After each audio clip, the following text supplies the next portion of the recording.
चांदपुर गांव में 3 पक्की सहेलियां संजना, आराध्या और आयुषी रहती थी।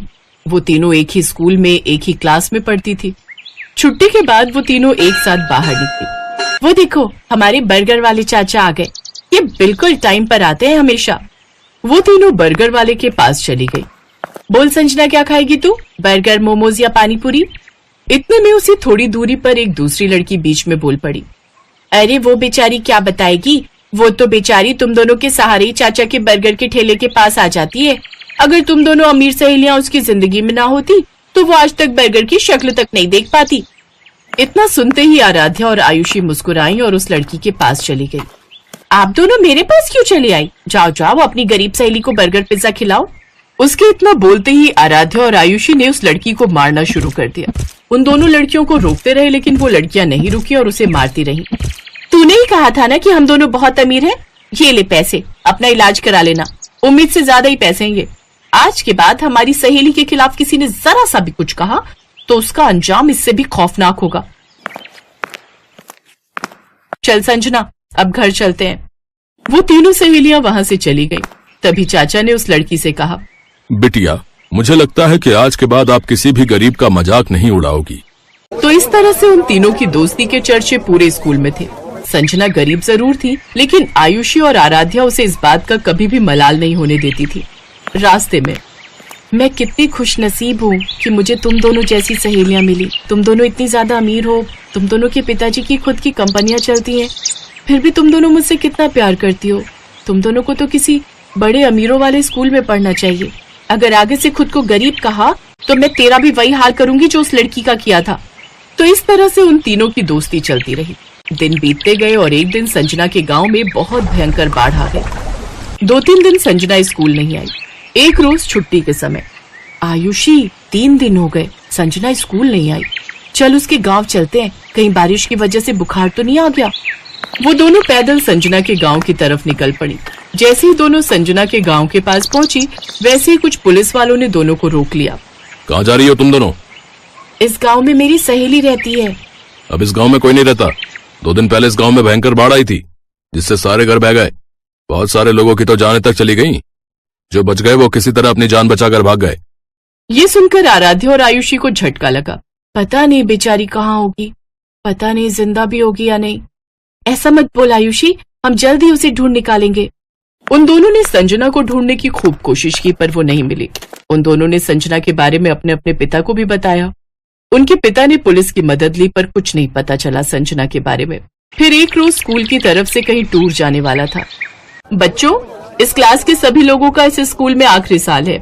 इसके बाद आप सभी कॉलेज में चले जाओगे, तो इस साल को यादगार बनाने के लिए हम सभी टूर पर जाएंगे, वो भी उत्तराखंड की वादियों में। सभी बच्चे खुश हुए, लेकिन आराध्या का मन नहीं था जाने का। आराध्या, चलते हैं ना, हमारा मूड भी थोड़ा बहल जाएगा। आयुषी की जिद करने पर आराध्या मान गई। दोनों ने टूर वाली बात अपने पापा को बताई। तुम लोग इतनी दूर टूर पर जाओ, मैं तुम्हें नहीं रोकूंगा, पर तुम दोनों स्कूल बस में नहीं बल्कि अपनी कार से जाओगी। पंकज हर वक्त तुम दोनों के साथ रहेगा। आयुषी, मैंने आपके डैड से भी बात कर ली है, तुम दोनों मेरी ही कार से जाओगी। ओके? Okay uncle. अगले दिन वो लोग उत्तराखंड पहुंच गए। आयुषी, उस लड़की को देख, वो जो बकरी चरा रही है, ये तो अपनी संजना जैसी लग रही है। वो दोनों उसी लड़की के पास पहुंच गई। वो कोई और नहीं, संजना ही थी। संजना ने उन दोनों को देखा, तीनों का गला भर आया। तीनों बहुत कुछ बोलना चाह रही थी, पर आवाज ही नहीं निकल रही थी। पता है, हमने तुझे कहाँ कहाँ नहीं ढूंढा, अचानक से गायब हो गई तू। सब कुछ बताऊंगी, आओ यही पास में मेरा घर है, चलोगी नहीं? क्यों नहीं चलेंगे? हाँ चल चले। तीनों कार में बैठकर संजना के घर पहुंच गए। उसका घर कुछ खास अच्छा नहीं था। संजना के माता पिता ने खिड़की से ही उस कार को बाहर देख लिया और वो डर गए। ये इतनी बड़ी कार तो हमारे घर की तरफ आ रही है, कहीं ये लोग बैंक की तरफ से तो नहीं आए हैं? इनका आना तो बनता ही है। अगर हम टाइम पर लोन जमा कर देते तो ये लोग नहीं आते। अब ये लोग हमारे घर का सारा सामान उठाकर ले जाएंगे। संजना के पिता ये सब कुछ सोच ही रहे थे कि तभी आयुषी और आराध्या उनके घर आ गई। संजना भी साथ में थी। ये सब देखकर वो दोनों हैरान हो गए। आराध्या, आयुषी बेटा, आप दोनों यहाँ इतनी दूर? चाचा, ऊपर वाले ने आखिरकार आप लोगों से मिलवा ही दिया। आप लोग तो बिना बताए गायब हो गए। पता है, पापा भी आप लोगों को खूब ढूंढते रहे, पर आप लोग मिले ही नहीं। क्या बताऊं बिटिया, उस भयंकर बाढ़ ने तो हमारे पूरे गांव को ही उजाड़ कर रख दिया। बहुत लोग मारे गए। किसी तरह अपनी जान बचाकर हम लोग भागे। महीनों लग गए रुकने का सहारा ढूंढते ढूंढते। फिर यहां उत्तराखंड में एक दोस्त ने मेरी एक पेट्रोल पंप पर नौकरी लगवा दी। फिर लोन लेकर हमने ये छोटी सी झोपड़ी बना ली है। शकुंतला, मुझे तो यकीन ही नहीं हो रहा है कि जो मैं देख रहा हूं वो सच है या कोई सपना। सही कहा आपने। ये दोनों बहुत बड़े घर की बेटियां हैं, फिर भी हमारी संजना से इन्होंने आज तक दोस्ती नहीं तोड़ी। अगर पूरा देश ऐसा ही हो जाए तो ये देश फिर से महान बन जाएगा। अम्मा, तुम तो जानती हो कि ये दोनों मेरी बचपन की सहेलियां हैं। हम तीनों को पूरा स्कूल जानता था। एक बार तो मुझे किसी ने गरीब कह दिया तो इन दोनों ने उसकी खोपड़ी फोड़ दी। तुम तीनों की दोस्ती देखकर तो मुझे अपना पुराना भारत याद आ गया। अच्छा, तुम तीनों गप्पे मारो, मैं सबके लिए चाय बनाकर लाती हूँ। अरे नहीं अम्मा, आप तो मुझे पाप चढ़ा देंगी। मैं अभी चाय बनाकर लाती हूँ, तुम दोनों यहीं बैठो। अम्मा जी, आप दोनों बैठो, आज हम तीनों मिलकर चाय बनाएंगे, फिर आप बताना कि चाय कैसी है। हाँ माँ जी, हम तीनों बेटियों के होते हुए भला आप क्यों चाय बनाएंगी। तो इस तरह संजना, आयुषी और आराध्या किचन में चाय बनाने चली गई। धीरे धीरे शाम हो गई। तो ठीक है संजना, हम दोनों ने अब तुम्हारा घर तो देख ही लिया है, अब हम दोनों आते रहेंगे। मेरा मन तो बहुत कर रहा है कि तुम दोनों आज रात यहीं रुक जाओ, पर चाहकर भी मैं तुम दोनों को अपने घर में नहीं रोक सकती। ना ही मेरे घर में बेड है और ना ही अच्छा बिस्तर, जमीन पर गद्दा बिछाकर सोना होगा। तभी उसकी माँ ने कहा, अरे बेटा, रात होने वाली है, इतनी रात में कहाँ जाओगी। क्यों संजना, मैंने सही कहा ना। अब संजना को मजबूरी में हाँ कहना पड़ा। तभी उन दोनों ने अपने अपने पिता को फोन कर दिया। पापा, यहाँ हमें संजना मिल गई, लेकिन वो लोग जिद कर रहे हैं कि आज रात रुक जाओ, तो क्या मैं रुक सकती हूँ। ठीक है, रुक जाओ। मैं तुम्हारे प्रिंसिपल और पंकज से बात कर लेता हूँ। कल मैं भी आ रहा हूँ संजना बिटिया से मिलने। अगले दिन आराध्या के पिता भी आ गए। अरे, आप दूसरे के पेट्रोल पंप पर काम करना बंद कर दीजिए। मैंने अपने गांव के पास ही पेट्रोल पंप खोला है, आप लोग वहीं वापस चलिए, क्योंकि वो पेट्रोल पंप आपको ही मैनेज करना है। तो कुछ महीनों बाद वो लोग अपने पुराने गांव वापस आ गए। संजना के पिता पेट्रोल पंप के मैनेजर बन गए, तो संजना की गरीबी भी खत्म हो गई और वो सब खुशी खुशी रहने लगे।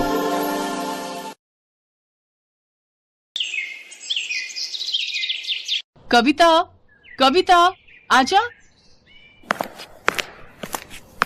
अरे काजल, तुम? हाँ आजा, मैं कॉलेज ही जा रही हूँ, चल आजा, साथ चलते हैं। काजल के बार बार कहने पर कविता उसकी कार में बैठ गई। उस महंगी कार को काजल का ड्राइवर चला रहा था और पीछे काजल और कविता बैठी थी। अरे वाह यार काजल, तेरी गाड़ी तो बहुत शानदार है। हाँ, मेरे पापा की है, वो आज फैक्ट्री नहीं गए तो उन्होंने ड्राइवर भैया से कहा कि मुझे कॉलेज छोड़ाए। सही है यार, मैं तो इतनी महंगी कार में पहली बार बैठी हूँ। अरे अब तो बैठते ही रहेंगे, अब तुम मेरी दोस्त बनोगी। काजल और कविता एक ही कॉलेज में पढ़ते थे। अभी 4-5 दिन पहले ही उन्होंने एडमिशन लिया था। धीरे धीरे काजल और कविता बहुत अच्छी सहेलियां बन गईं। वैसे काजल बहुत ही अमीर घर से थी। उसके पापा राजीव सिंह कई फैक्ट्रियों के मालिक थे, जबकि कविता बहुत ही साधारण घर से थी। उसके पिता एक छोटे किसान थे, मगर फिर भी उन्होंने पाई पाई जोड़कर कविता का एडमिशन शहर के सबसे अच्छे कॉलेज में कराया था। काजल की अच्छी बात यह थी कि उसे अपनी अमीरी पर घमंड बिल्कुल नहीं था। फिर एक दिन, कविता जरा सुनना। हाँ क्या हुआ, बता। देखना ये घड़ी कैसी लग रही है। अरे वाह, ये तो बहुत प्यारी है। ये मैंने तेरे लिए ली है, जरा पहनकर दिखा। नहीं यार, मैं कैसे इतनी महंगी घड़ी। चुप कर और चुपचाप पहन ले, और ज्यादा मत सोच। जब तेरा मन करे तो मुझे भी दे देना कुछ। पर मेरे पास तुझे देने के लिए कुछ भी नहीं है। चल बहानेबाज, अभी मत दे, पर कभी तो दे देना। अच्छा ठीक है। गुजरते वक्त के साथ दोनों की दोस्ती और गहरी होती गई। दोनों का ज्यादातर वक्त एक दूसरे के साथ ही बीतता था। और फिर एक दिन, कविता, ये लड़का कौन है यार? इससे पहले तो कभी नहीं देखा इसे। कौन? वो हैंडसम? सच में बड़ा कूल दिखता है यार। उनका नाम आकाश है और वो हमारे सीनियर है पगली। तो क्या हुआ? ओए जरा कंट्रोल में। मैंने सुना है कि बड़ा ब्रह्मचारी टाइप लड़का है। कॉलेज की सारी लड़कियां उस पर फिदा हैं, पर वो किसी को घास नहीं डालता। अच्छा, तो तू देख, अब इसकी तपस्या तो काजल नाम की ये अप्सरा ही भंग करेगी। हट बेशर्म कहीं की। आकाश पर काजल का दिल आ गया था। शुरू में उन दोनों में हाय हेलो हुई और फिर धीरे धीरे उनमें प्यार भी हो गया। काजल को उसका प्यार मिला तो कविता बहुत खुश हुई। लेकिन फिर एक दिन, काजल, फाइनल रिजल्ट आते ही मैं यूएस चला जाऊंगा। यूएस पर क्यों? वहां मेरी प्लेसमेंट हो गई है और जिस कंपनी ने मुझे हायर किया है वो चाहती है कि मैं पहले यूएस में उनके हेडक्वार्टर में 1 साल काम करूं और सीखूं और फिर वो मुझे इंडिया वापस भेजेंगे।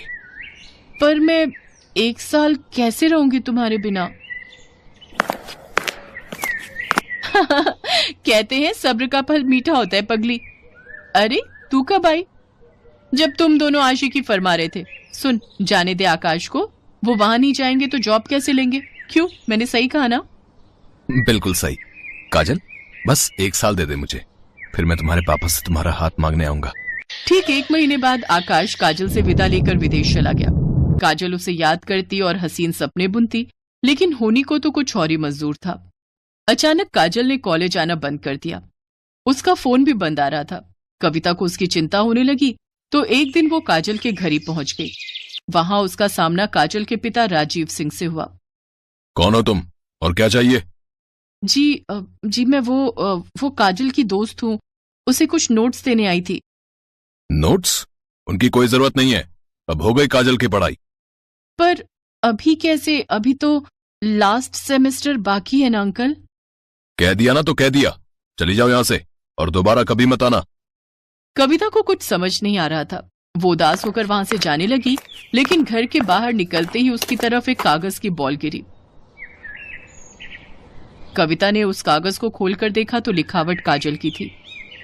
मुझे बचा ली कविता, प्लीज। कविता को समझ आ गया था कि कुछ तो गड़बड़ जरूर है, लेकिन उस वक्त वो चुपचाप वहां से चली गई। फिर अगले दिन एक औरत घूंघट ओढ़े और हाथ में झाड़ू लिए काजल के घर में दाखिल हुई। किसी ने उसे अंदर आने से नहीं रोका। असल में घूंघट के अंदर कविता थी, जो काजल के घर में काम करने वाली बाई बनकर आई थी।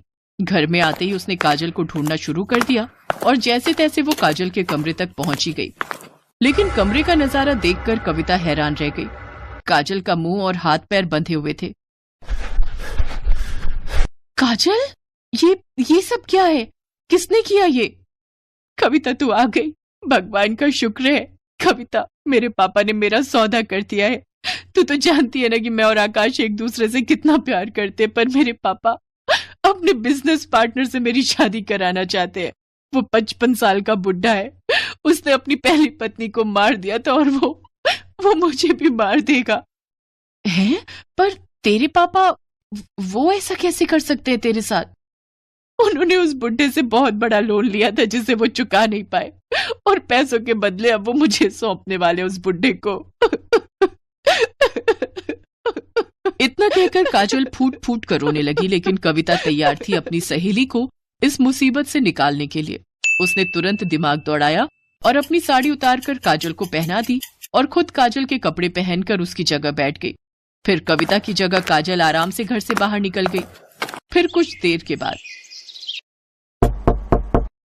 कौन है? अरे कमिश्नर साहब, आप यहाँ?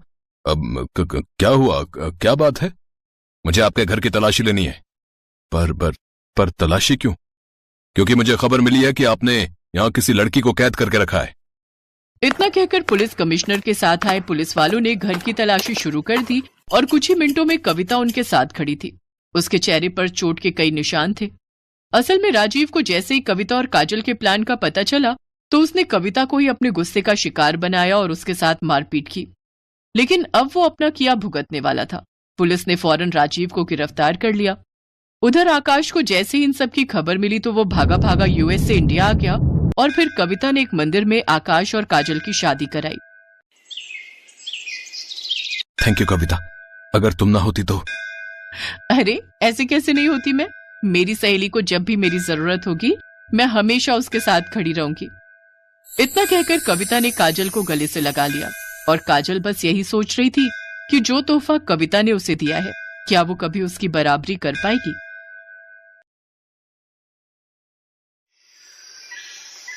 दीपक एक अनाथ लड़का था। एक बड़े स्कूल में सफाई का काम करने वाले दीनू को वो एक कचरे के ढेर के पास लावारिस हालत में मिला था। दीनू ने शादी नहीं की थी। उसने ही दीपक को पाल पोस कर बड़ा किया। दीनू ने स्कूल के प्रिंसिपल से सिफारिश करके दीपक को क्लास में सीट दिलवा दी। ताकि दीपक पढ़ लिख कर बड़ा आदमी बन सके। दीपक अब 9वीं कक्षा में आ गया था और उसके एग्जाम आने वाले थे। दीपक पढ़ने में अच्छा था, उसे अच्छे नंबर लाकर पास होना था। इसलिए दीनू के सो जाने के बाद दीपक रात में स्ट्रीट लैंप से आने वाली रोशनी में पढ़ाई करता था। दीपक की ही क्लास में स्कूल के ट्रस्टी मिस्टर मेहता का बेटा अर्जुन भी पढ़ता था। अर्जुन दीपक से बहुत चिढ़ता था। ट्रस्टी का बेटा है, इसी डर से कुछ टीचर ना चाहते हुए भी अर्जुन की झूठी तारीफ करते थे और दीपक को नीचा दिखाने में अर्जुन का साथ देते थे। सर बताइए, ये रेस किसने जीती है? आप तो अच्छे से जानते हैं ना विनर कौन है। हाँ दीपक, तुम इस रेस में हार चुके हो। अर्जुन तुमसे पहले ही उस लाइन में पहुंच गया था। देखा, मैं हमेशा जीतूंगा, मुझे कोई नहीं हरा सकता। दीपक मायूस होकर क्लास में आ जाता है। सर, कब तक हम अर्जुन से डरकर उसे झूठा विनर बनाते रहेंगे? मिस नैना, आप तो जानती हैं अर्जुन स्कूल के ट्रस्टी का बेटा है और प्रिंसिपल मैम ने हमें पहले ही ऑर्डर दिया हुआ है कि हमें अर्जुन के साथ बहुत अच्छे से पेश आना है, और फिर अगर हम ऐसा नहीं करेंगे तो हमारी नौकरी पर बात आ जाएगी। पर कब तक हम ये अत्याचार सहन करते रहेंगे? दीपक एक अनाथ गरीब स्टूडेंट है। दीनू काका ने उसे अपने बेटे की तरह पाल पोस कर बड़ा किया है और यहाँ पढ़ा रहे हैं ताकि दीपक बड़ा होकर अपने पैरों पर खड़ा हो सके। पर अर्जुन जैसे बच्चे दीपक जैसे होनहार बच्चों को आगे नहीं बढ़ने देते। फिलहाल तो हम कुछ नहीं कर सकते मिस नैना, हमें सब कुछ वक्त पर छोड़ देना चाहिए। एक दिन दूसरे स्कूल के टीचर प्रिंसिपल के साथ सब बच्चों को मिलने आए और वो दीपक की क्लास में गए।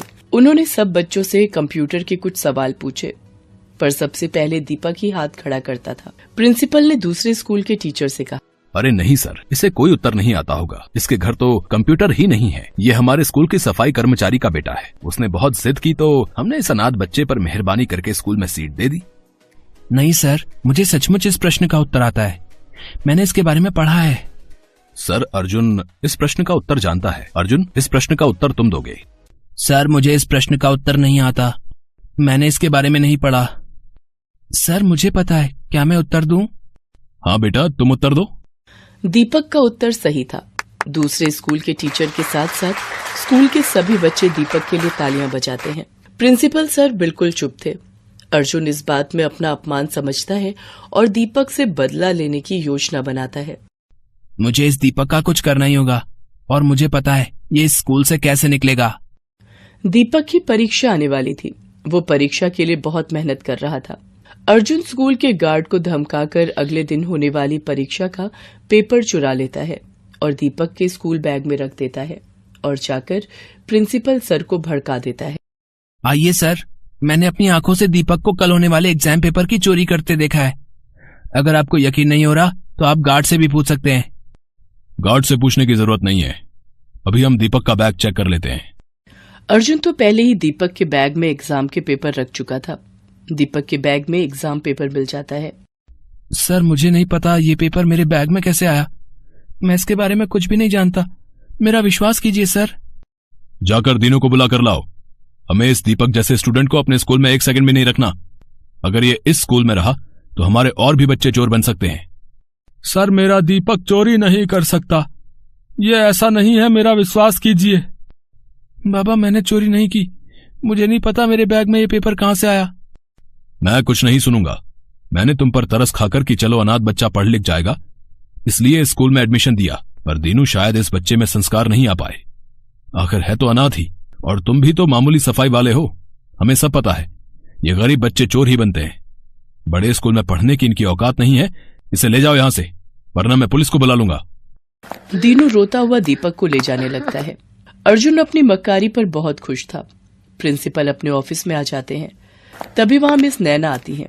उनके साथ स्कूल के ट्रस्टी यानी कि अर्जुन के पिता भी ऑफिस में एंट्री करते हैं। सर, आपको पता भी है आपका बेटा अर्जुन अंधकार के रास्ते पर जा रहा है।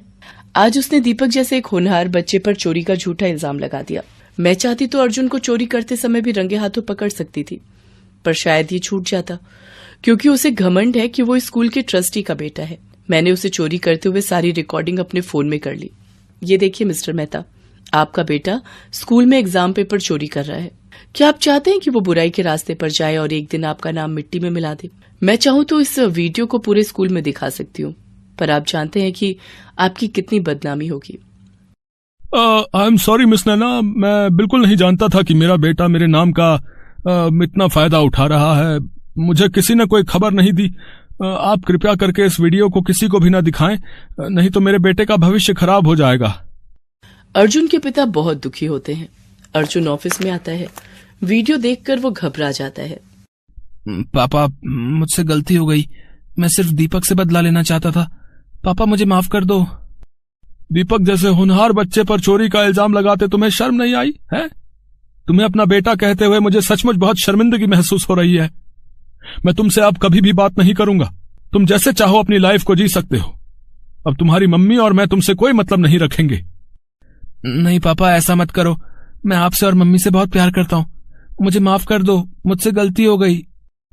गलती तो हम सबसे हुई है। शायद अर्जुन के बिगड़ने में सबसे बड़ा हाथ मेरा है। हमने हमेशा अर्जुन को गलत करने में बढ़ावा दिया। पापा, मुझे बस एक बार माफ कर दो। अगर माफी मांगनी है तो मिस नैना और दीपक से मांगो। अब वही तुम्हें माफ कर सकते हैं। नैना मैम, मुझे माफ कर दीजिए। आप प्लीज ये वीडियो किसी को मत दिखाना। नहीं अर्जुन बेटा, मैं ये वीडियो किसी को नहीं दिखाऊंगी। मैं तुम्हारी गुरु हूँ और तुम्हें सही राह पर लाना मेरा फर्ज है। अर्जुन दीपक से माफी मांगता है। दीपक, मुझे माफ कर दे मेरे दोस्त। मैंने तो तुम्हें कब का माफ कर दिया अर्जुन। और दोस्तों को गले लगाते हैं, उनसे माफी नहीं मांगते। इतना कहते ही दीपक अर्जुन को गले से लगा लेता है। उन दोनों को आपस में गले लगता देख स्कूल का सारा स्टाफ और दीनू बहुत खुश होता है। Best buddies. Hello friends, thanks for watching this video. अगर आपको ये वीडियो पसंद आया है तो प्लीज लाइक, सब्सक्राइब, कमेंट्स करें इस वीडियो पर। और हाँ, शेयर करना भी ना भूलें। और भी मजेदार वीडियो देखने के लिए नीचे दिए गए बेल आइकॉन को दबाएं। देखते रहिए बेस्ट बडीज।